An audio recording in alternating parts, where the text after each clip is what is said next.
वस्सलातु वस्सलामु अला सय्यिदिल अशरफिल अंबिया'i वल मुरसलीन अम्मा बअद फ़अऊज़ु बिल्लाहि मिनश शैतानिर रजीम बिस्मिल्लाहिर रहमानिर रहीम क़ाल अल्लाहु तबारक व तआला फ़िल क़ुरआनिल मजीद वल बुरहानिर रशीद वइज़ क़ाल रब्बुका लिल मलाइकति इन्नी जाइलुन फ़िल अर्दि ख़लीफ़ा क़ालू अतजअलु फ़ीहा मन युफ़्सिदु फ़ीहा व यस्फ़िकु दिमा व नहनु नुसब्बिहु बिहम्दिका व नुक़द्दिसु लक क़ाल इन्नी अअलमु मा ला तअलमून सदक़ल्लाहुल अज़ीम वक़ाल अल्लाहु तआला फ़ी शानिहिन नबिय्यिल करीम इन्नल्लाहा व मलाइकतहु युसल्लूना अलन नबी या अय्युहल्लज़ीना आमनू सल्लू अलैहि वसल्लिमू तस्लीमा। दुरूद पाक पढ़ने अस्सलातु वस्सलामु अलैका या सय्यिदी या रसूलल्लाह व अला आलिका व अस्हाबिका या सय्यिदी या हबीबल्लाह अस्सलातु वस्सलामु अलैका या सय्यिदी या नबीयल्लाह व अला आलिका व अस्हाबिका या सय्यिदी या रहमतल लिल आलमीन। अल्लाह ताला ने कुरान पाक में इस मामले का भी जिक्र फरमाया कि जब रब ताला ने ये इरादा फरमाया कि हजरत आदम अलैहिस्सलाम को जमीन पे अपना खलीफा मुकर्रर किया जाए और फिर इस मामले के हवाले से अल्लाह ताला ने अपनी मखलूक में से फरिश्तों से मुशावरत फरमाई और अल्लाह ताला ने इरशाद फरमाया वइज़ क़ाल रब्बुका लिल मलाइकति। जब अल्लाह ताला ने खलीफा बनाने का इरादा फरमाया तो रब ने फरिश्तों से फरमाया इन्नी जाइलुन फिल अर्दि खलीफा, ऐ फरिश्तों मैं जमीन में अपना खलीफा बनाने वाला हूं। अब जब रब ताला ने इतनी बात इरशाद फरमाई तो फरिश्तों ने अर्ज की क़ालू अतजअलु फ़ीहा मन युफ़सिदु फ़ीहा, ऐ बारी ताला कि तू जमीन पर उसको अपना खलीफा बनाएगा कि जो जमीन में फसाद करेगा, जो जमीन में नाहक खून को बहाएगा। व नहनु नुसब्बिहु बिहम्दिका व नुक़द्दिसु लक, ऐ बारी ताला हम तेरी तस्बीह भी बयान करते हैं, तेरी पाकी भी बयान करते हैं, तेरी बंदगी भी करते हैं, तेरी इबादत भी करते हैं और जिस तरह तू चाहता है हम वैसे अपनी जिंदगी भी गुजार रहे हैं। तो फिर इस खलीफा को बनाने की जरूरत क्या है? रब ताला ने एक ही बात इरशाद फरमाई, फरमाया क़ाल इन्नी अअलमु मा ला तअलमून, ऐ फरिश्तों जो मैं जानता हूँ वो तुम नहीं जानते। अब हजरत आदम अलैहिस्सलातु वस्सलाम की जब तख्लीक हुई अल्लाह ताला ने जनाब आदम अलैहिस्सलाम को पैदा फरमाया। अब कुरान कहता है वअल्लमा आदमल अस्माअ कुल्लहा, रब ताला ने जनाब आदम अलैहिस्सलाम को हर चीज के नामों का इल्म सिखाया। वअल्लमा आदमल अस्माअ कुल्लहा, अब हजरत आदम अलैहिस्सलाम को हर चीज का नाम बता दिया गया, हर चीज का नाम। सुम्मा अरदहुम अलल मलाइका, अब अल्लाह ने फरमाया फरिश्तों करीब आओ, फरिश्ते करीब आए। रब ताला ने उन चीजों को सामने रखा। मुफस्सिरीन लिखते हैं कि जब रब ताला ने उन चीजों को सामने रखा तो फरिश्तों से फरमाया ऐ फरिश्तों बताओ इन चीजों का नाम क्या है। तो उस वक्त फरिश्तों ने अल्लाह ताला की बारगाह में क्या अर्ज की? क़ालू सुब्हानका ला इल्म लना इल्ला मा अल्लमतना, मालिक सारी पाकी तेरे लिए है, हम तो सिर्फ इतना जानते हैं जितना तूने हमें सिखाया है। इन्नका अंतल अलीमुल हकीम, ऐ मालिक तू ही इल्म वाला है, तू ही हिकमत हिम्मत वाला है। अब रब ताला ने जनाब आदम अलैहिस्सलाम को फरमाया, प्यारे आदम तुम बताओ इन चीजों के नाम क्या हैं। तो हजरत आदम अलैहिस्सलाम ने हर चीज का नाम बताया। अब अल्लाह तबारक व तआला ने जब ये मामला उनके सामने रखा तो रब ताला ने फरमाया, क़ाल अलम अकुल लकुम इन्नी अअलमु गैबस समावाति वल अर्द। ऐ फरिश्तों, मैंने तुमसे कहा नहीं था कि मैं आसमान की छुपी चीजों को भी जानता हूँ, मैं जमीन की छुपी चीजों को भी जानता हूँ। व अअलमु मा तुबदूना व मा कुंतुम तक्तुमून, मैं उन चीजों को भी जानता हूँ जो तुम जाहिर करते हो, उन चीजों को भी जानता हूँ जिनको तुम छुपाते हो। मेरा जनाबे आदम अलैहिस्सलातु वस्सलाम को बनाने का मकसद ये है कि ये जो नबी मैंने पैदा फरमाया है इसे तुमसे भी ज्यादा शान अता फरमाई। ये जनाबे आदम की शान है। अब यहाँ पे पहले हम इस्लाही गुफ्तगू की तरफ आते हैं, अमली जिंदगी की तरफ, फिर अकीदे की जिंदगी में आएंगे। रब ताला को किसी से मशवरा करने की जरूरत नहीं है, ऐसे ही है। अल्लाह ताला को किसी से मशवरा करने की जरूरत नहीं है। वो रब है, वो बेनियाज है, वो बेपरवाह है। लेकिन इसके बावजूद जब हजरत आदम अलैहिस्सलाम की तख्लीक फरमाने का इरादा फरमाया तो रब ताला ने फरिश्तों से मशवरा फरमाया ताकि मेरे बंदे को जिंदगी जीने का, जिंदगी गुजारने का सलीका मालूम हो कि ऐ बंदे जब भी कोई अहम काम करने लगो तो बड़ा है, किसी छोटे से भी मशवरा करने में झिझक महसूस नहीं करनी। ये छोटा है, इसको क्या पता होगा। फरमाया अपने छोटे से भी मशवरा करो। और कुरान ने बिल्कुल वाज़े तौर पे इरशाद फरमाया, फरमाया बशाबिरहुम फिल अम्र।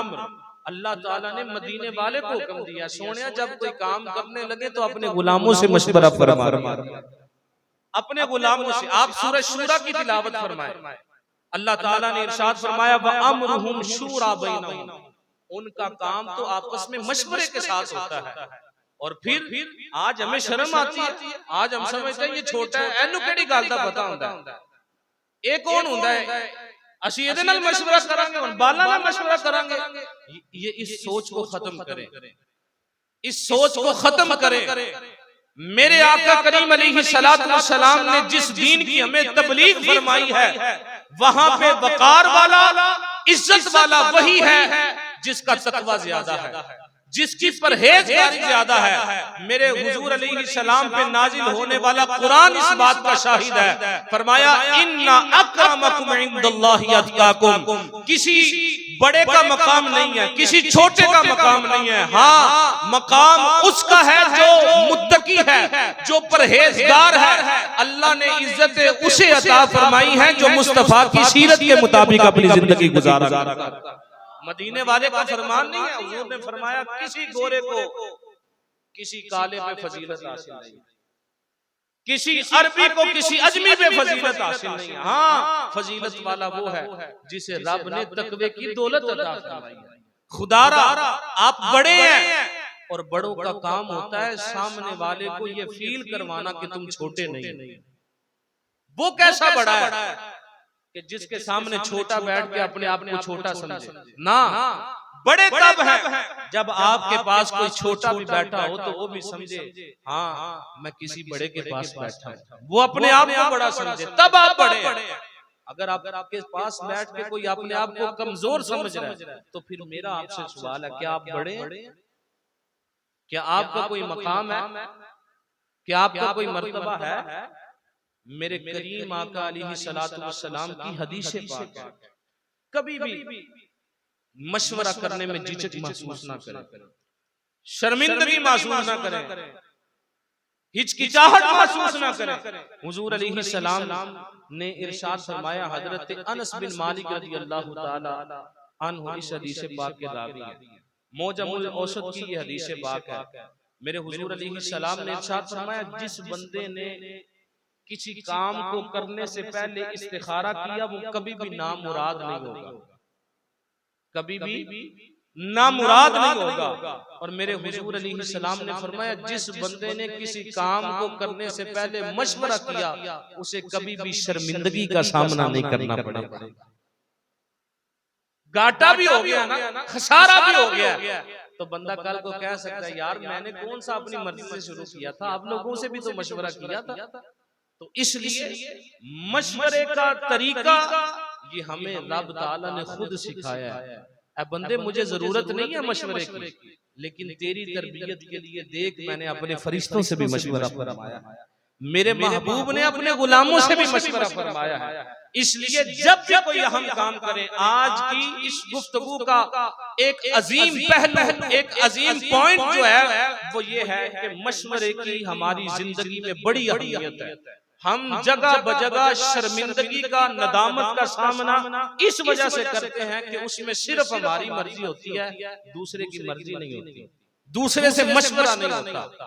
अब आ जाए, अल्लाह तबारक व तआला ने इरशाद फरमाया, वअल्लम आदमल अस्मा कुल्लहा सुम्मा अरदहुम अलल मलाइका, कि अल्लाह तबारक व तआला ने जनाब आदम अलैहिस्सलाम को हर चीज के नाम का इल्म सिखाया।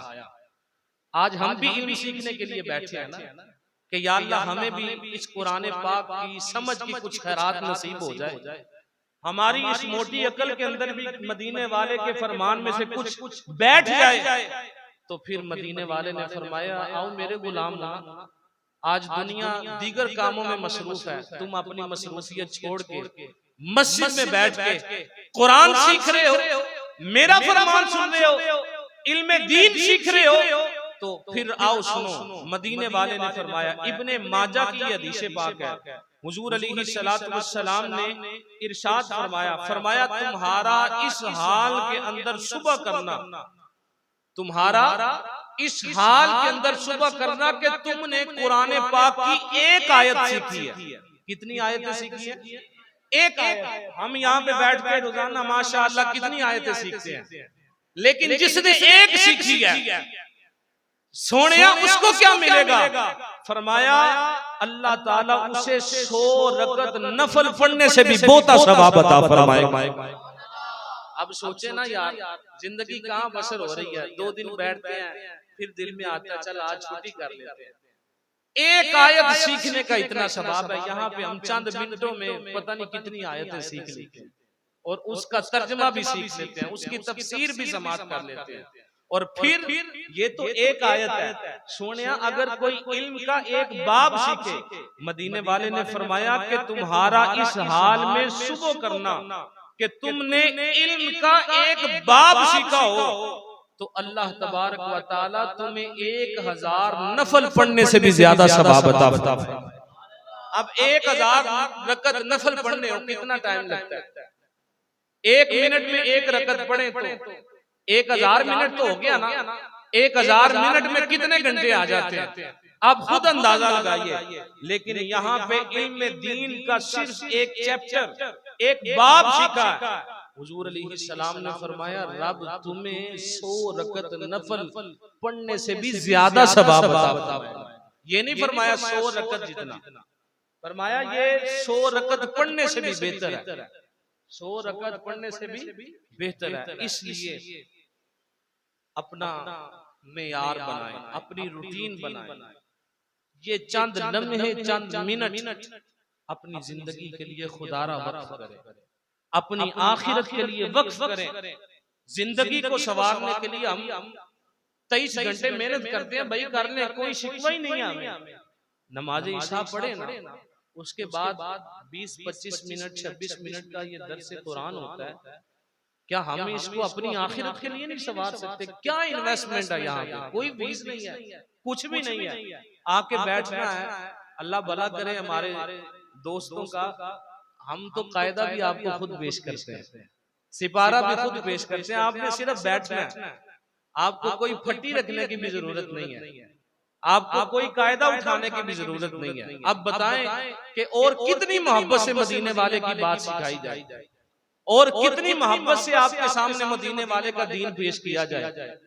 तो इसलिए अपना ये नजरिया बनाएं मैं बार बार अर्ज करता हूं कि जिंदगी में अगर कोई मजबूरी है तो वो एक अलग बात, वगरना अपनी रूटीन बनाए। यहाँ पे आके आपने खड़े नहीं होना, कोई हार्ड वर्किंग नहीं करनी। तबीयत खराब भी है, सर में थोड़ा सा दर्द भी है तो आ जाए। और आप अहबाब ने देखा होगा, मैं वैसे तहदीस नेमत के लिए अर्ज कर रहा हूँ कि गुज़श्ता दिनों मेरी आंखें काफी ज्यादा खराब थी। बहुत सारे दोस्तों ने कहा कि आप ऐसा करें, दर्स ना करें, आंखें खराब है। लेकिन मैंने कहा कि अगर मैंने छुट्टी की तो हो सकता है सामने वालों की रूटीन खराब हो जाए। तो ये तहदीस है, ये अल्लाह का फजल है, अपना कोई कमाल नहीं है, ये उस मालिक ने तौफीक दी है। तो उस मालिक से तौफीक मांगे। अब आ जाए अकीदे की बात की तरफ। अकीदा क्या है? आज बड़ी बहस होती है जी, हुजूर अलैहिस्सलाम को कितना इल्म है।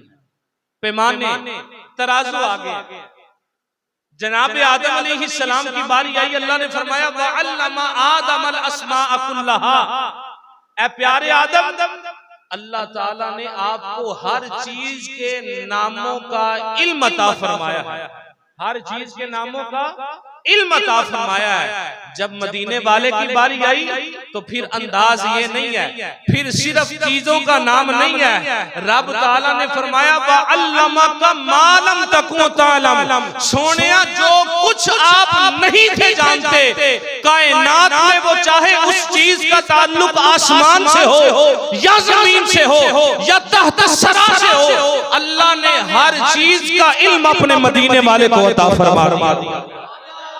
अब सोचे तो सही कि जनाब आदम वो है जो मदीने वाले के पीछे खड़े होकर नमाज पढ़े।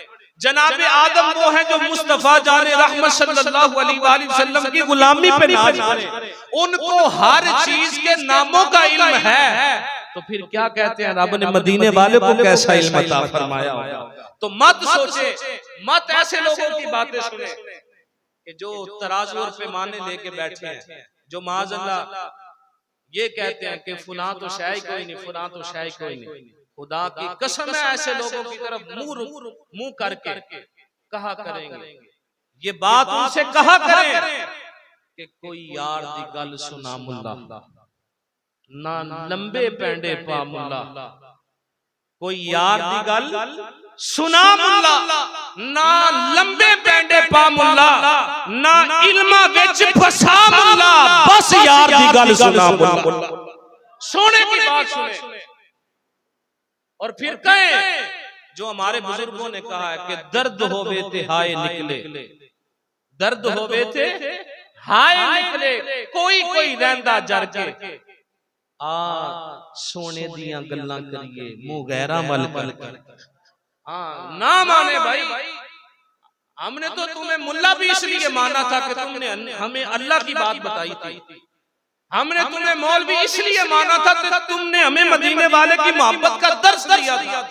अब जब मदीने वाले की बात नहीं तो फिर कोई यार दी गल सुना मुल्ला, ना लंबे पैंडे पा मुल्ला, ना इल्मा विच फसा मुल्ला। जी हुजूर नु इल्म सी ते जिब्रील नु क्यों पूछया सी जिब्रील किथे आए हैं? और भाई फिर रब ने क्यों पूछा था मातिल का भी यमीनी का या मूसा, ए मूसा तेरे हाथ में क्या है?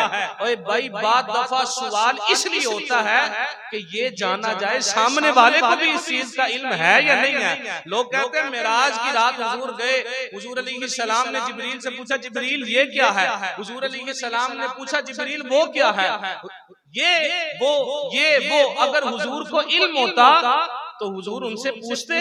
मैंने कहा चलिए तुम्हें यहाँ भी नक्श नजर आया, हमें यहाँ भी मदीने वाले की शान नजर आई है। कहा किस तरह शान है? मैंने कहा जिब्रील तो वो है जो मुस्तफा के दर पे हाथ बांध के खड़ा होता है। मदीने वाले ने बताया कायनात वालों देखो, जो मेरे दर का नौकर है उसे रब ने इतना इल्म अता फरमाया, तो मदीने वाले को कितना इल्म अता फरमाया, मुझे कितना फिर इल्म अता फरमाया होगा। तो इसलिए मौलवी तब तक मौलवी है जब वो मदीने वाले की मोहब्बत की बात करे, जब वो अल्लाह की मोहब्बत की बात करे। अगर नहीं तो फिर उसे कह दे कि ना इल्मा विच फसा मुल्ला, सानू यार दी गल सुना। ठीक है जी। और अगर नहीं थे ओदे वल मुंह करके दर्द होवे ते हाय निकले, कोई कोई रहंदा जाके नहीं मानता ते आ सजना दियां गल्लां करिए, आ सोने दियां गल्लां करिए, मुंह गैरा मल कर। हमने तो अल्हम्दुलिल्लाह अपनी जिंदगी इसलिए गुजारनी है कि उसमें या तो तारीफ खुदा हो या तारीफ मुस्तफ़ा। अल्लाह ताला हम सबको अमल की तौफीक नसीब फरमाए। और आइए अब तर्जमे की तरफ आते हैं। अल्लाह तबारक व तआला ने इरशाद फरमाया व इज़ क़ाला। वाऊ का मतलब भी आपको पहले से मालूम है, वाऊ का मतलब क्या है, और ईद का मतलब आपको पहले बताया जा चुका है। ईद का मतलब क्या है, जब। ईद और ईदा दोनों का मतलब क्या है, जब। व ईद क़ाला, और जब फरमाया, रब्बुका, आपके रब ने। वैसे काला का मतलब क्या होता है, कहना। काला का मतलब क्या होता है, लेकिन जब कोई बड़ा बात करे तो फिर हम उसे क्या कहते हैं, आप फरमाएं। आला हजरत ने ये नहीं फरमाया कि रब ने कहा, आला हजरत ने तर्जमा किया जब तुम्हारे रब ने फरमाया। जब तुम्हारे रब, अहमद रजा भी हमारे दिलों में है तो वो इसी वजह से है कि उन्होंने हमें जनाब अहमद मुज्तबा से मोहब्बत करना सिखाई है। व इज़ क़ाला रब्बुका, और जब आपके रब ने फरमाया, लिल मलाइकति, किन के लिए फरमाया, फरिश्तों के लिए फरमाया, इन्नी, बेशक मैं, जाइलुन, बनाने वाला हूँ, फिल अर्दी, जमीन में, खलीफा, क्या बनाने वाला हूँ, हाँ खलीफा बनाने वाला हूँ, नायब बनाने वाला हूँ। क़ालू, तो फरिश्तों ने अर्ज की, अतजअलु फीहा, ए मालिक क्या तू जमीन में उसे अपना खलीफा बनाएगा, मैं युफ्सिदु, जो जमीन में क्या करेगा, फसाद करेगा, वयस्फिकु दिमा, और जो जमीन में क्या करेगा, खून बहाएगा। क्या बहाएगा, खून बहाएगा। वनहनु नुसब्बिहु, और ए मालिक हम तस्बीह बयान करते हैं, वनहनु नुसब्बिहु, हम तस्बीह बयान करते हैं, बिहम्दिका, तेरी हमद के साथ, तारीफ के साथ, वनुक़द्दिसु लक, और हम तेरी पाकी भी बयान करते हैं। रब ताला ने फरमाया, क़ाला इन्नी अअलमु मा ला तअलमून, अल्लाह ने फरमाया, इन्नी, बेशक मैं, आलमू, ज्यादा जानने वाला हूँ, मा ला तअलमून, जो तुम नहीं जानते, मैं वो जानता हूँ जो तुम नहीं जानते। वअल्लमा आदमल अस्मा, और अल्लाह ताला ने सिखाया, अल्लमा युअल्लिमु तालीमन, इसका मतलब होता है तालीम देना, ठीक है, सरफ़े सगीर इसी तरह चलती है, अल्लमा युअल्लिमु तालीमन, ठीक है। तो अल्लामा, तालीम दी, इल्म सिखाया, किस चीज का, किसको सिखाया, जनाबे आदम को। व अल्लामा, और तालीम दी, आदमा, जनाबे आदम को, किस चीज की, अल अस्मा, नामों की, कुल्लहा, हर चीज के, कुल्लहा, हर चीज के, सुम्मा आरादहुम अलल मलाइका, सुम्मा, फिर, आरादा, पेश किया, हुम, उन चीजों को, अलल मलाइका, किन पर, फरिश्तों पर पेश किया, फरिश्तों के सामने रखा। फ़क़ाला, अल्लाह ने फरमाया, अंबिऊनी, मुझे बताओ, बिअस्माइ हाउला, इन चीजों के नामों के बारे में। अब देखें, रब तो हर चीज जानता है ना, लेकिन रब ने फरिश्तों से क्या फरमाया, मुझे बताओ इन चीजों के नाम क्या है। तो इसका क्या मतलब है, रब को नहीं पता, माज़अल्लाह पता है, लेकिन हिकमत है इसके अंदर। क्या है, हिकमत है इसके अंदर। अंबिऊनी, मुझे खबर दो, मुझे बताओ, बिअस्माई, नामों के बारे में, हाउलाई, इन चीजों के, इन तुम सादिकीन, अगर तुम सच्चे हो। क़ालू, फरिश्तों ने अर्ज की, सुब्हानका, ए मालिक तू पाक है, सुब्हानका, तू पाक है। सुब्हान का मतलब होता है पाक, और जब काफ साथ आ जाए तो इसका मतलब होता है तू, काफ खिताब के लिए आता है। सुब्हानका, तू पाक है, ला इल्म लना, हमें इल्म नहीं है, इल्ला, मगर उसी चीज का, मा अल्लमतना, जो तूने हमें सिखाया है, जो तूने हमें सिखाया। इन्नका अंतल अलीमुल हकीम, बेशक तू इल्म वाला है और हिकमत वाला है, तू इल्म वाला है और हिकमत वाला है। अब जब फरिश्तों को जवाब नहीं बन सका, अल्लाह ताला ने फरमाया, क़ाला या आदम, या आदम, क़ाला, या आदम, या आदम कहा है, या आदम ठीक है, तो फिर या रसूल अल्लाह के बारे में क्या ख्याल है? क़ाल या आदम, ए प्यारे आदम, अंबिहुम, इन फरिश्तों को बताओ, बि अस्माइहिम, इन चीजों के नामों के बारे में। फलम्मा, सिर्फ दावा नहीं है, फलम्मा अंबाहुम, जब हजरत आदम अलैहिस्सलाम ने बताया उन फरिश्तों को, बि अस्माइहिम, उन चीजों के नाम, क़ाल अलम अकुल लकुम, तो अब रब ताला ने फरिश्तों से फरमाया, हमजा जो है इस्तिफहाम के लिए आता है, पहले भी अर्ज की थी, अलम अकुल लकुम, ए फरिश्तों क्या मैंने तुमसे नहीं कहा था, इन्नी अअलमु गैबस समावाति वल अर्द, बेशक मैं आसमान की पोशीदा चीजें भी जानता हूँ, इन्नी, बेशक मैं, आलमु, जानता हूँ, गैब का मतलब क्या है? पोशीदा, छुपी हुई चीज, अस्समावाती, आसमानों की, वल अर्दी, और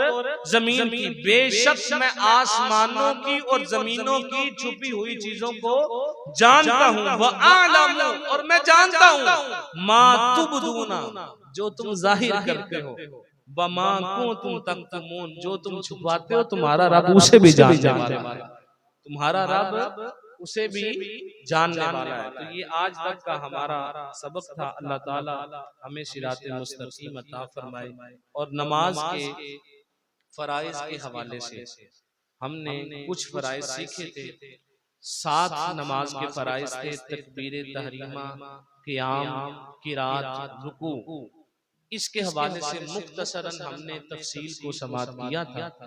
आज हम सजदे के बारे में आते हैं। बड़ी अहमियत वाली चीज है सजदा, और रिवायात के अंदर लिखा है कि अगर कोई बंदा अपने रब के ज्यादा करीब होना चाहता है तो वो सजदा करे, क्योंकि इंसान सबसे ज्यादा जिस हालत में रब के करीब होता है उस हालत को हालत सजदा कहा जाता है। तो अब ये भी जरूरी है कि वो सजदा कैसे होना चाहिए। हर बंदे का ऐसा अंदाज है कि उसने अपनी तरफ से मसला बनाया, अपनी तरफ से फतवा निकाला और जैसे आए पढ़ के चले गए। लेकिन सजदे का मुख्तसरन मैं आपको तरीका अर्ज करूं कि जब आप सजदा करें तो हुजूर अलैहिस्सलाम की हदीस पाक है कि मुझे हुक्म दिया गया है कि मैं 7 हड्डियों पे सजदा करूं। कितनी हड्डियों पे सजदा करूं? 7 हड्डियां। वो कौन सी हैं? नंबर 1 पेशानी, नंबर 2 ये दोनों हाथ, कितनी हो गई? 3। नंबर 4, 5 पे ये घुटने आ गए, और नंबर 6, 7 में क्या आ गया? दोनों पाँव आ गए। क्या आ गए? दोनों पाँव। ये 7 हड्डियां जमीन पे लगना जरूरी है। अब हमारे दोस्त अहबाब क्या करते हैं, सजदे में जाते हैं तो किसी का पाँव पीछे से ऊपर है, किसी की एक उंगली लगी हुई है, किसी ने अपने पाँव को यूं लगाया हुआ है। ये याद रखिए कि सजदे की हालत में ये जो पाँव की उंगलियां ना, ये उनका पेट है। ये उनका क्या है? पेट है। तो पाँव की उंगलियों का एक तो किबला रुख और दूसरा पाँव की उंगलियों का जो पेट है वो जमीन पे लगना जरूरी है। वो जमीन पे लगना क्या है? जरूरी है। यानी यूं काम नहीं चलेगा, यूं काम नहीं चलेगा, यूं भी काम नहीं चलेगा, पांव उठे हुए हैं। ये सजदे का सही तरीका नहीं है। सजदे का सही तरीका ये है कि अपनी उंगलियों को दबाना है और उनका पेट जो है, ये वाला हिस्सा, अंदर वाला हिस्सा, ये जमीन पे लगाना क्या है? जरूरी है। ये जमीन पे लगाना क्या है? जरूरी है। और फिर सजदे में जब अहबाब जाते हैं तो उस वक्त क्या करते हैं? हर बंदे का अपना अंदाज है। तो उसमें बेहतरीन तरीका ये है कि आपके जो बाजू हैं वो जमीन से उठे हुए हो।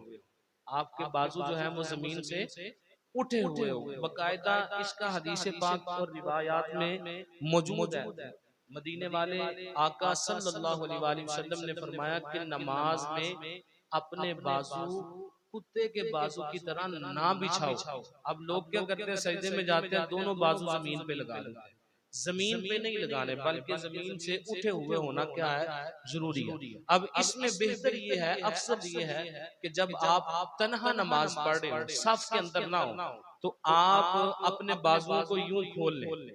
सहाबाए किराम अलैहिम रिदवान फरमाते हैं कि जब सरकार अलैहिस्सलाम सजदे में जाते थे तो हुजूर अलैहिस्सलाम अपने बाजू इतने खोल लेते थे। शान मुस्तफा सुनिए सल्लल्लाहु अलैहि वसल्लम, इतने बाजू खोलते थे कि हुजूर अलैहिस्सलाम की बगलों की सफेदी हमें नजर आ जाया करती थी। बगलों की सफेदी नजर आ जाया करते थे। अपनी तरफ इंसान देख ले छुपाता फिरता है, लेकिन मदीने वाले को रब ने कैसा जिस्म अता फरमाया। तो अगर आप सफ में ना हो तो फिर अपने बाजू खोल लें, और अगर सफ में है तो फिर अपने बाजुओं को जमीन से उठा के रखें। ये सजदे का मुख्तसरन तरीका है। और कोशिश करें कि आपका जो पेट है वो सजदे की हालत में आपकी रानों से मिला हुआ ना हो, बल्कि रानों से क्या हो, जुदा हो। रानों से क्या हो, जुदा हो। तो ये सजदे में हमने दो चार चीजें अहम पढ़ी हैं। नंबर एक कि जब पांव जमीन पे लगाने हैं तो उंगलियों का पेट जो है वो जमीन पे लगना क्या है, जरूरी है। अपने बाजुओं को जमीन से उठा के रखना, जमीन से उठा के रखना। अपनी पीठ को भी ऊपर रखना है, इतना ऊपर के आपका पेट आपकी रानों से मस ना हो, आपकी रानों से मस ना हो। और इसी तरह अगर सफ के अंदर है तो बाजू आप इकट्ठा भी कर सकते हैं, अगर नहीं है तो बाजू आप अपने खोलें। अल्लाह ताला इस तरह करने से ज्यादा सवाब अता फरमाएगा। आमीन बिजाहिन नबील अमीन सल्लल्लाहु अलैहि वसल्लम।